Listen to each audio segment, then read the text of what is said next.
구직 활동을 하지 않고 그냥 쉬는 청년들이 크게 늘고 있다는 현실은 여러 통계에서 실제로 확인됩니다. 지난 연말 발간된 한국은행 보고서를 보면 질병이나 장애가 없지만 막연히 쉬고 있다고 답한 25세에서 34세까지의 청년 인구가 그래프에서 이렇게 빠르게 늘고 있습니다.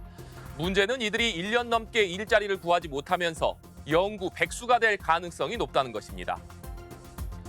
보고서에 따르면 비자발적으로 일을 그만둔 지 1년 이내인 청년층의 경우 근로 희망 비율이 90% 수준이지만 1년이 지나면 50%까지 떨어졌습니다.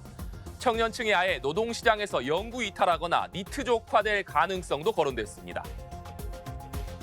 니트족이란 교육을 받는 것도 아니고 취업을 하는 것도 아니고 직업훈련을 받는 것도 아닌 사람들을 의미하는데 일본에서는 우리보다 앞서 이런 니트족이 사회 문제로 떠올랐습니다.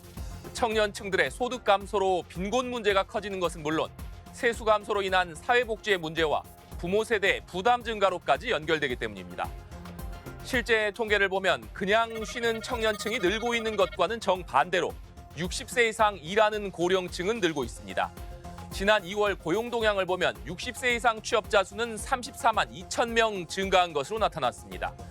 은퇴한 60세 이상 고령층은 저임금에 질 낮은 일자리도 마다하지 않고 있는데요.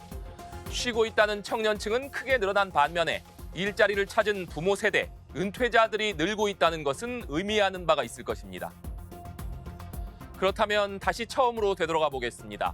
조선업은 호황이어서 일자리가 쏟아지는데도 청년들은 오히려 거제를 떠나는 현실, 어디에 이유가 있을까요?